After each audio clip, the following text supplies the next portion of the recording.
Welcome to the $1 Million Listening Podcast. In this show, we aim to help people grow in all areas of life with the focus of getting to the next level. I'm your host, Mari Wines, realtor, marketing guru, real estate coach, and co-owner of E3 Realty. Alrighty, so here we are again. There we are. We're back at it again. Round 2 is what I like to call it. And today the topic is going to be something that a lot of people hear about in real estate, ask about in real estate, negotiations. I know that I've mentioned... Ooh, that's a good one. Yep. I think I've mentioned before that we are known for getting our offers accepted in this office and getting top dollar, beating neighborhood records on our listings. And a huge part of that is because of the negotiations. So... well, I have a strong marketing background. Chris has a very strong sales background, and he's actually gone through traditional negotiating training. And so do you want to tell us a little bit about how real estate negotiations work? Well, let me give you a little background first before I guess we get into that. So I've been doing sales since my mom would say I was 2. So for my whole life, I've always liked talking to people. Even my teachers when I went to school said I'll never make money talking to people. Here I am, talking to people. Funny little story, right? But yeah, I mean, sales negotiations in my mind is just part of a sales process. It is a step that really good agents are really, really good at it, and other agents don't do as well at, right? And so picking the right agent who knows how to negotiate is extremely important, especially in the type of market you're in currently, right? Because there's no inventory, right? You have tons of buyers, and you have to compete. And if your agent doesn't know how to communicate, negotiate, and all the other things, it's very, very tough to get offers accepted. So there's a lot that goes into real estate negotiations, but I would say this in general. Before you start negotiating in that avenue, you need to understand the process of sales. We're not used car salespeople, right? So what most people think when they hear sales is used car salespeople. People come to us because they have a problem. The problem is real estate. Understanding how you get a client from start to finish is everything it has to do with every conversation you have. And I kind of explain this to everybody real quickly. The sales process is used daily, all day long in every industry with every conversation that you have. I know that's going to shock some people, but it's very simple. When you meet somebody, you have to open the sale, correct? You have to meet them. You have to understand that there's a person-to-person relationship that needs to be built. You need to break down resistance. Then what do you got to do? You got to probe people. So every conversation that we have as human beings is a part of a process to get what you want. It's just the reality of it. Probing, you need to figure out what they want, when they want, and why they want it, right? Then you have to demonstrate value. Super, super important to understand your value proposition. If you don't know your value proposition, reach out to us. We can help work with you on this because I tell you all the time, agents don't know what their real true value is when clients ask them that question. And it's so important that they know that because we are in such a saturated market when it comes to real estate agents. Super important, yeah. There are so many out there, so you really have to know what your value proposition is. What your value proposition is, absolutely. And if you don't know it, you got to learn it. I mean, listen, there's 1.5 million agents in the current Realtors, in the National Association of Realtors, right? Maybe it's even higher than that, right? 1.5. There's not even that many listings a month that are going on the market. Let's keep it real. There's a reason why 90% of the business is done with 10% of agents. They know their value proposition, right? And so understanding the process from start to finish really allows you to understand how negotiations really play into it, right? We negotiate every day. Whether you want to believe it or not, you negotiate every day with your spouse. Don't lie, everybody out there. With your spouses, your kids. Your kids negotiate with you all the time, right? Kids are like the best negotiators. Ever, right? They hit the heartstrings, they do the whole 9 yards, right? Everything in life is a negotiation. Right? And there's no difference. And negotiation is not about taking advantage of somebody. That's not what negotiation is about. Negotiation is about getting what you want and getting somebody to agree with what you want. And as long as it's a win-win for both parties, then everybody wins. That's the game.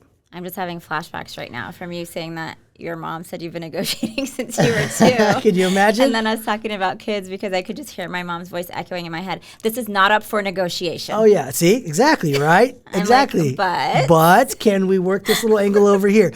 That angle didn't work, so let's try this one, right? So that's the funny thing about negotiations and sales in general, and whether it's real estate or any other product out there. It's a good skill set to have in general. And so, yeah, no, I'm 100% behind what we're talking about today, and I'm looking forward to it, actually, because I think this is a huge, huge topic in the current market. Yeah, and I think agents and consumers, buyers, sellers are all I think the number one question is always, can you negotiate the price of a home at the price it's listed for, and how are some of the ways that you do that? That's a great question. And I always say, yes, everything's negotiable, right? I mean, everything down to personal belongings if you want. I mean, somebody has a gun safe or a TV or a refrigerator or anything you really want is a negotiable, right? But at the end of the day, it also depends on what market you're in, right? The current market right now for buyers, if you're trying to go in there to get a discount on the side of the purchase price, look, your chance of getting your offer accepted are very slim. That's not the market we're in currently. That doesn't mean you can't still win the negotiations, because the negotiations in the current market is a little different. In our market right now, it's not purchase price. And most people are like, well, I don't understand. That's the number one thing people talk about negotiating. No, you're negotiating two major factors right now in this current market. As a buyer, this is not a seller, as a buyer. Number one, you're negotiating with interest rates. The longer you wait, the more interest rates go up. Okay? The second thing you're negotiating with is winning against other buyers. Yes, 100%. Right? There's two negotiations buyers win in this current market: interest rate and against other buyers. The reality of the current market we're in, which we explain to our buyers, is you buy this house A today for $500,000. Even if it was appraised for $480,000, let's say, and you paid $20,000 cash out of pocket, because that's happening in the current market, and it's certain areas that's $100,000 appraised out of money out of pocket, right? So don't want to scare people away. That's just the market we're in. But the reality of this is, you buy that house, and house B comes on the market on the current street. Guess how much the house is going to sell for? You paid $5,000. You're going to get your $20,000 back and extra as soon as the next house hits the market. So that's really what it's about in this current market. But to ask the question, is a price negotiable? Absolutely, price is negotiable. At the end of the day, you can always negotiate almost anything that you want. All right. And then when it comes to representing the seller, what are some ways that you can negotiate when you're rooting for the seller? Oh, I love rooting for the seller. This market is definitely a market where sellers really get what they want. But I think a lot of the times it's protecting the seller. They don't realize when we talk about protecting you in negotiations, right? And so I'll kind of play back and forth. I'll put the listing agent hat on and then the buyer's hat on. But in the current market, I see it all the time. Agents put a listing on the market. There's no pre-inspections. There's no disclosures right up before I write the offer. And as a buyer's agent, I go, I'm about to have a field day. Because once I get my offer accepted, you're counting your money. So then what I'm going to do is go get my inspections. I'm going to go do this. I'm going to go do that. And then I'm going to stall as long as I can, because the closer we get to your close of escrow date and I get no pressure from that listing agent, guess what? I'm going to ask for things. And guess what's going to happen? I'm going to win. You want to know why? It's easier to say yes now than it would have been when you had other offers on the table. So as a listing agent, how do we protect our clients with negotiations? Is we still do the exact same process today that we would do in a buyer's market. We make sure the house is fully prepped. We make sure that the house has all the inspections, disclosures, every single thing dialed in before the house even hits the market. You want to know why we do that? Because no buyer is going to come into our house, get their offer accepted, and then renegotiate. Matter of fact, I think right now, guys, on average, and just so you know, we track everything for all of our agents as well as our company. I want to say I'm probably about $500 max on giving back on negotiations on a listing of any property that I've sold. And that's because of all the prep work that's done up front. So we do everything in our power to get our sellers everything that they need. And the market currently does allow a lot of that to happen. But even with this market shifts, we'll still be able to do that. Super important. I am on average $0 that the bet. sellers have to credit to buyers. But I did have one who was willing to credit just so they could buy their rate down. And so that kind of messed up my percentages. There you go, giving it up. Giving it up, Mari. Jeez Louise. We talked about this earlier. No, just kidding. They chose to do that. But other than that, on average, my sellers give $0 to and that's buyers. awesome, right? So $500, $0, right? And that's over a period of time, right? That's phenomenal, right? And that's the reason why negotiations is so important. When you hire your agent and you're like, well, how much do you charge? How much is this, that, and the other? I'm worth whatever I charge 10 times, guaranteed. So, yeah. And then going back to inspections in a market, because inspections aren't completely off the table. And even though we keep saying that it's a strong seller's market, it's also a strong buyer's market because of the interest rates. even when they're going up, and it's still not a strong completely off the table for our listings. It's off the table for buyers to be able to negotiate. But when we're representing buyers and getting them into contract in this market, I have still found opportunities to negotiate.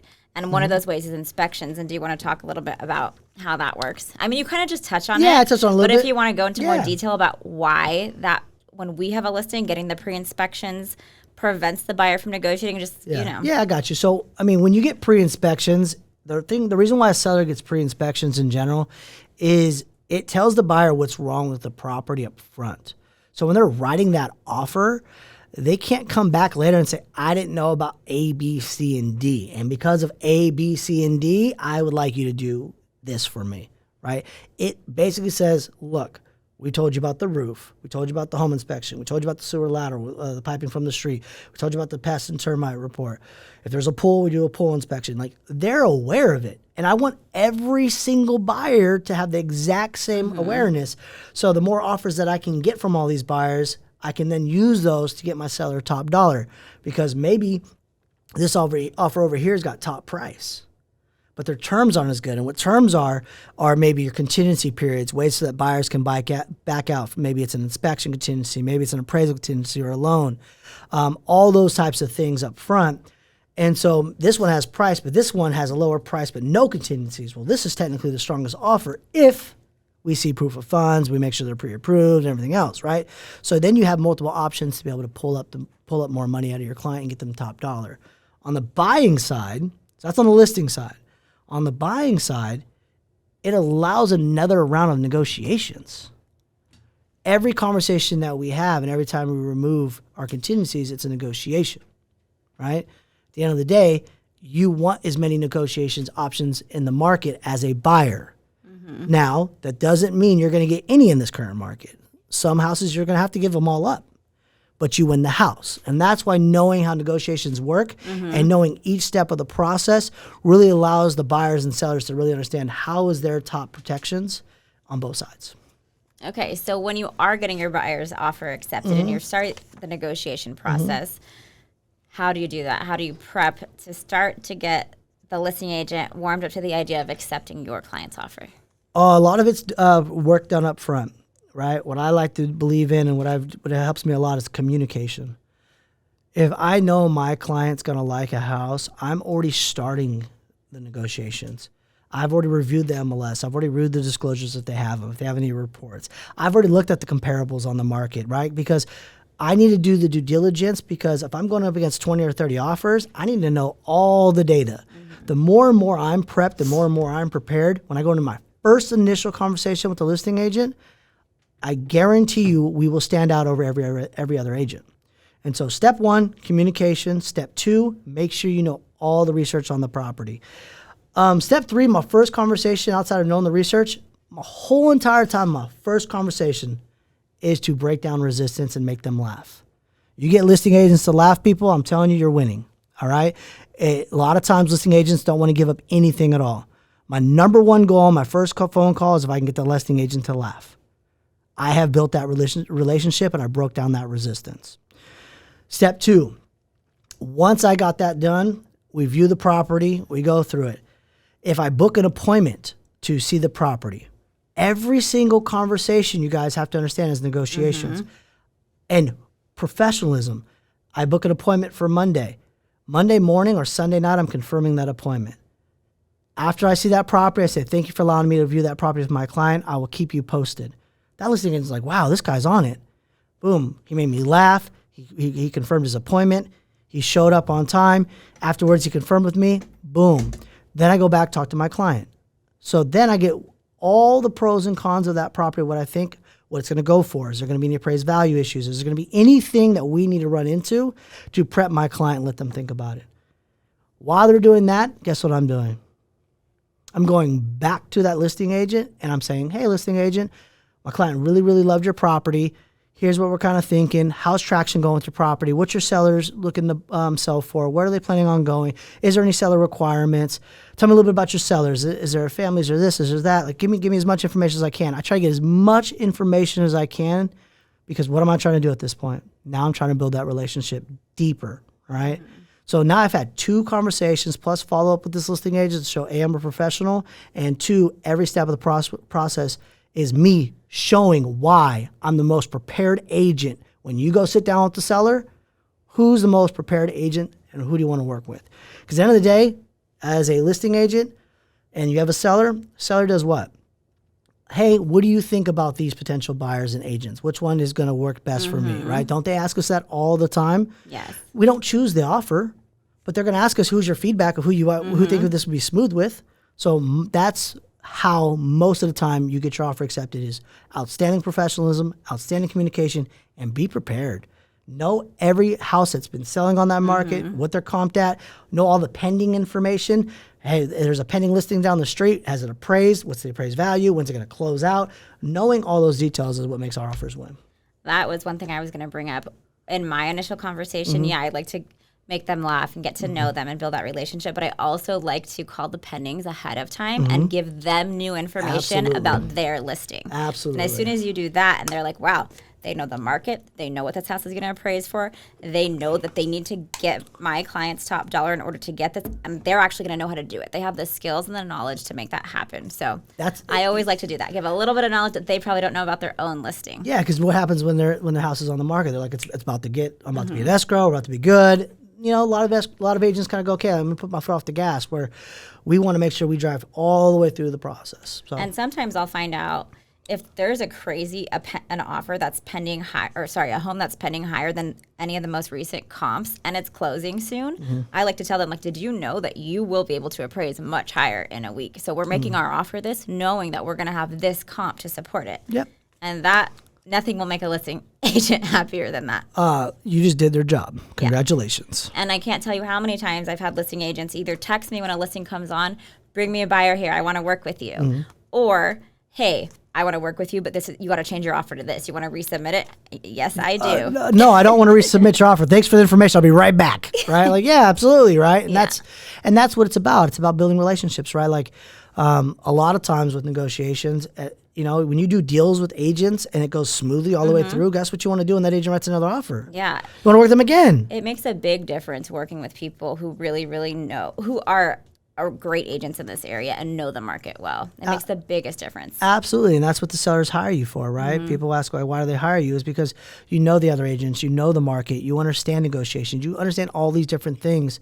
And having those deep relationships are super, super important. Because at the end of the day, nobody wants an escrow to fall out.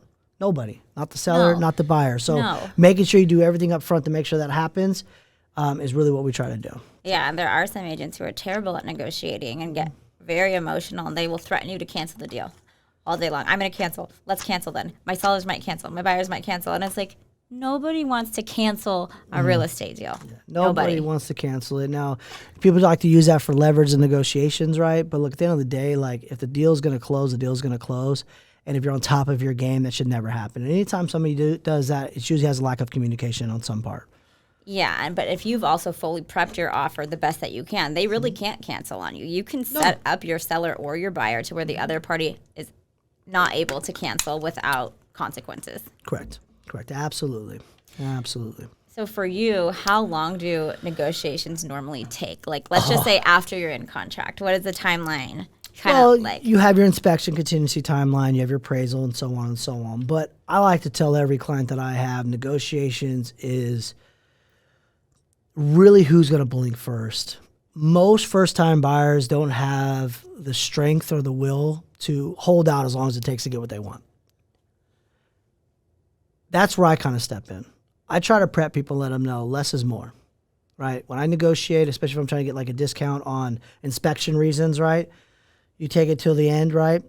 You be very direct, very quickly. It also depends on personalities of the other agent, who they are and what they're doing. But the reality of it is less is more. If I send you a request for repair and all of the information for you with the reports, right? And then the next morning I'm calling you to see what your seller said, I lost leverage. Most buyers are like, but what do they say? Did they respond? It's like, no, you have to slow down. So there's no really limit to negotiations. I treat negotiations kind of like gambling. Like, how risky are you in gambling? If you are an all-in type of person, and you're like, I'm going all in, then just be calm, be polite, or be patient. Just take your time. And then I have other clients like, look, I don't want to deal with any of this. This is too stressful. Just get me what I want and move on. And so we listen to our client's preference, right? At the end of the day, we work for our clients, whether it's a seller or a buyer. So whatever they want us to do, we will do. But if you're asking how long it should take, I think it could take 2-3 days to get a response back if you really want to get everything that you want. And that whole time, you don't call the other side. You just wait. People forget. The first one that blinks is normally the one that loses. So you don't need to just respond right away. If you respond right away or you call the next day, you're probably going to not get what you want. So, yep. Hope that helps a little bit. It's tough to get into that a little bit, but I can do my best anytime. Do you have any examples of when even someone who, in our office or one of us, even if it's me, I don't care, has maybe blinked a little bit too early? Just like to give them an example. Oh, geez.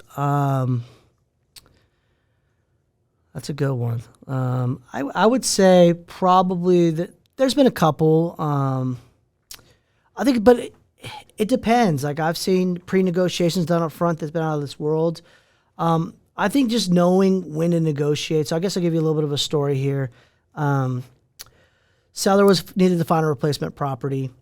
Which is very common. Very common in the current market, guys. So just so you know, in the market we're in, the seller's got to find somewhere to go, and there's not a lot of inventory. So, and the seller at that time basically has an out. They don't have to sell their house because they have a contract in place with terms that says, I have this much time to find one before I remove my contingency, and a lot of other stuff goes into that. But they also wanted us to move forward with the contract as fast as possible, right? So they made everything so we had to move forward quickly so they can get full contingency removal. So then when they write their offer, they're in a stronger position. And so the reality of it is we did a lot of pre-negotiations actually on interest rate. This actually just happened, and phenomenal job on the agent's job. I won't keep names out of it, but did a phenomenal job getting like $10,000 credit, guys. Just what if interest rates go up?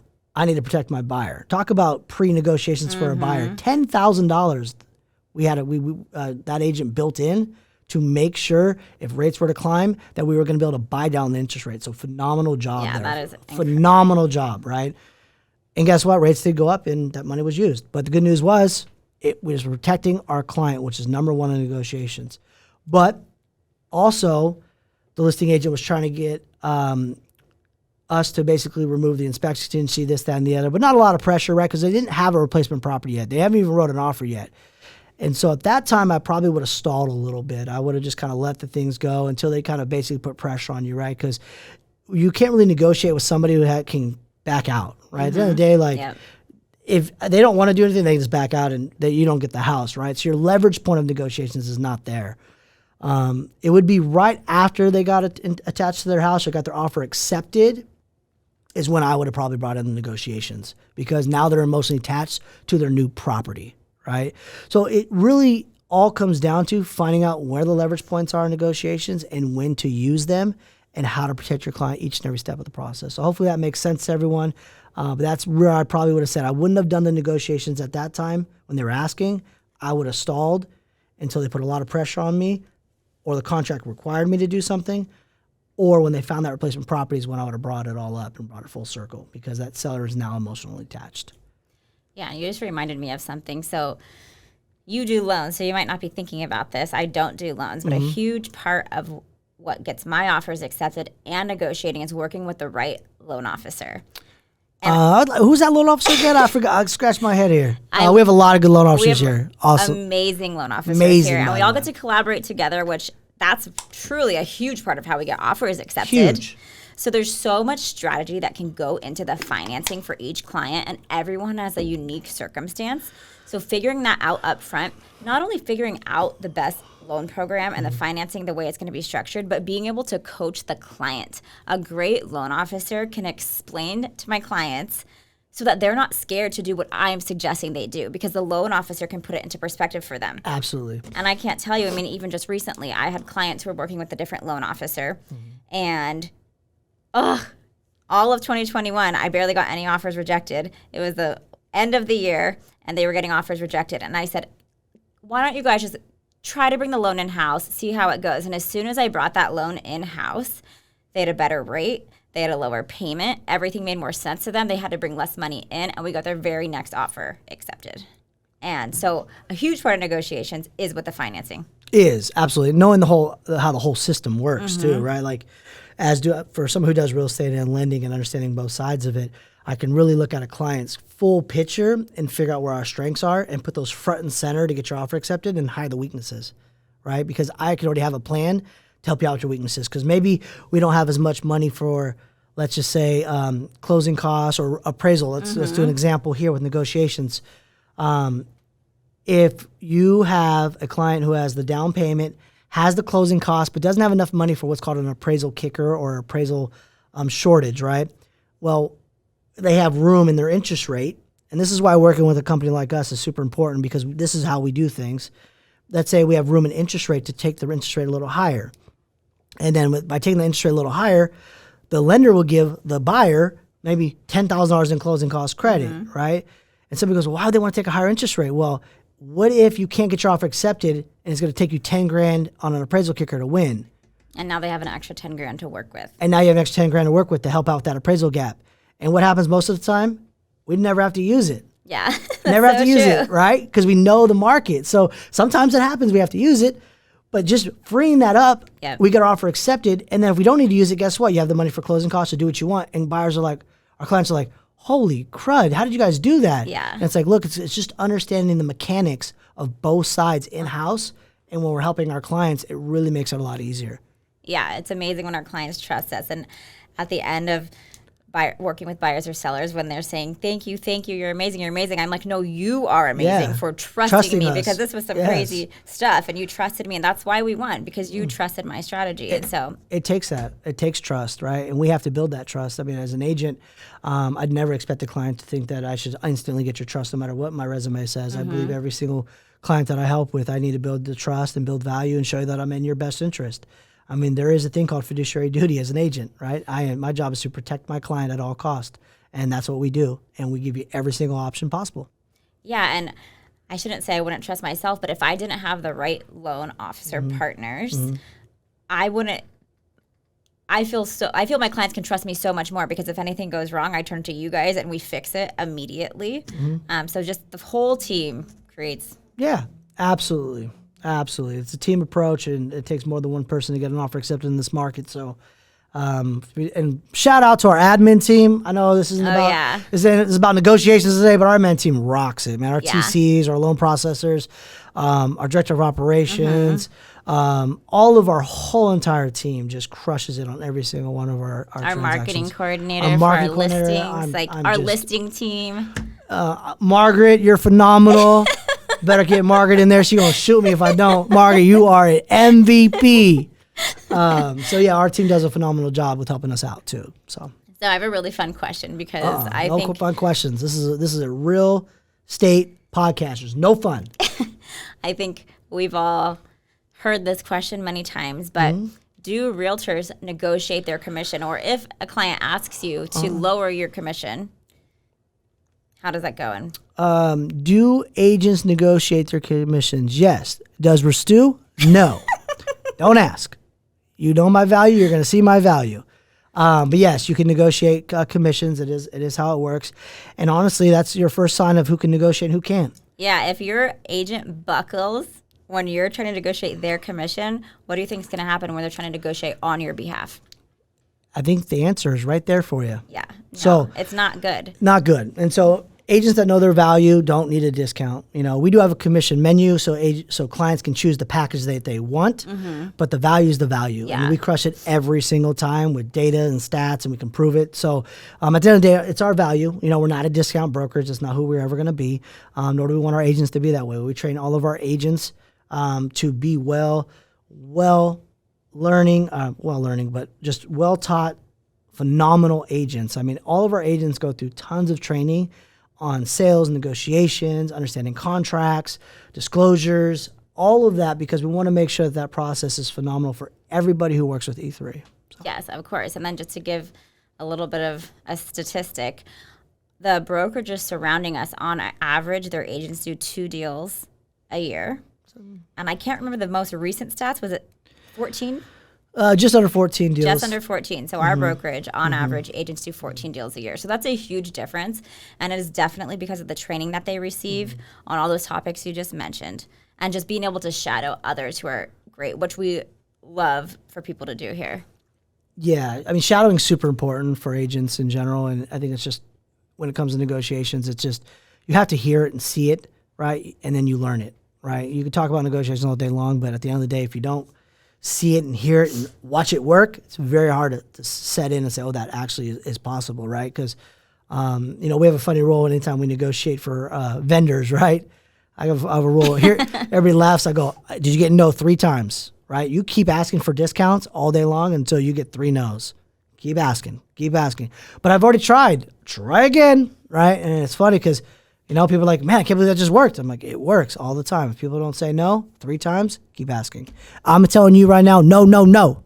There's my 3. Going back to the commission topic, if an agent is willing to discount their commission, it is a reflection of how they value they put on themselves. So for me, I won't discount because I know how much hard work goes into every piece of working with a seller or a buyer. So just recently, I didn't lose a listing because I technically didn't go the presentation, but I kind of just gave my client an overview of what I thought she could get for her house. And she said, you know what, I'm going to go with my friend because they're discounting their commission.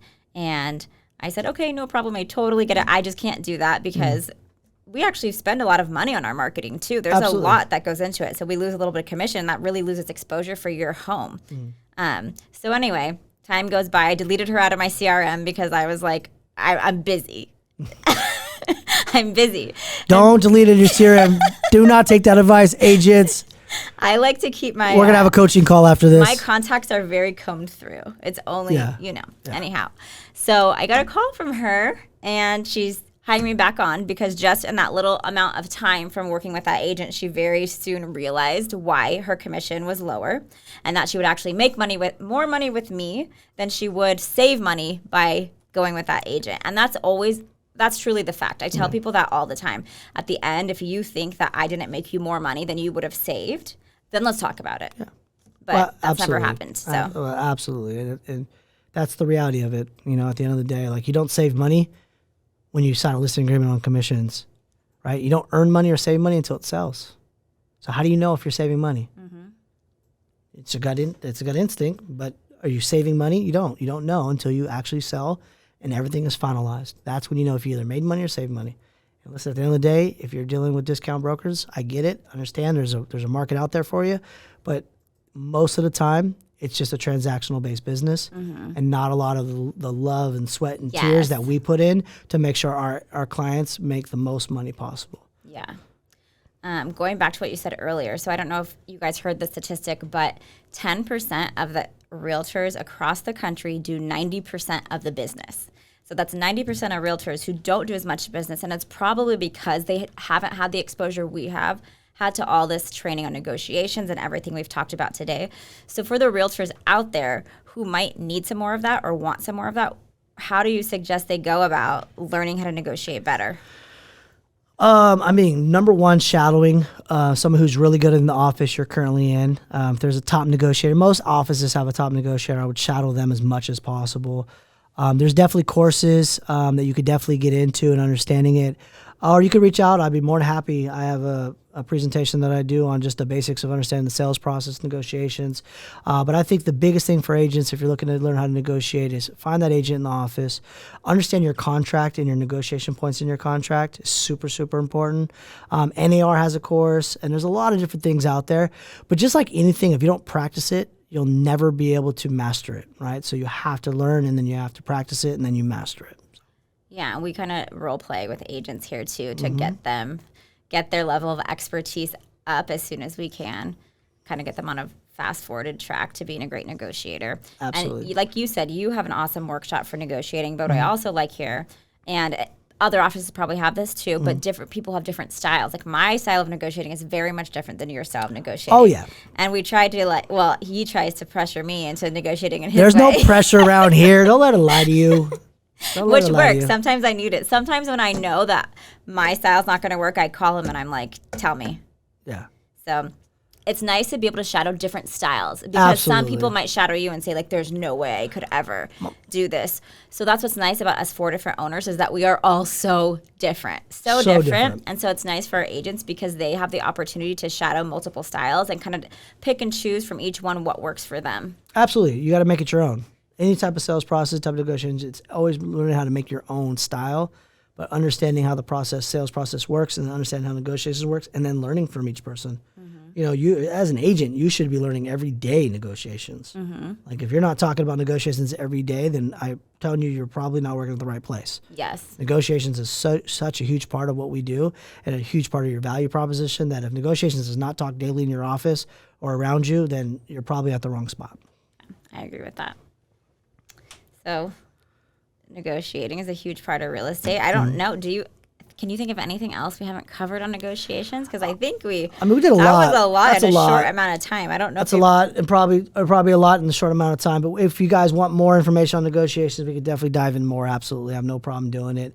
If we want to dive deeper, you will have questions, please reach out to us. But yeah, no, I think that's a good amount for today. Yeah, if you have specific questions, send them on over to us. Or if you want to come talk to us here, we're always here. We're always helping people. So we would love to see any of you. Awesome. Thank you for having me on. Thanks for being here again. You're welcome.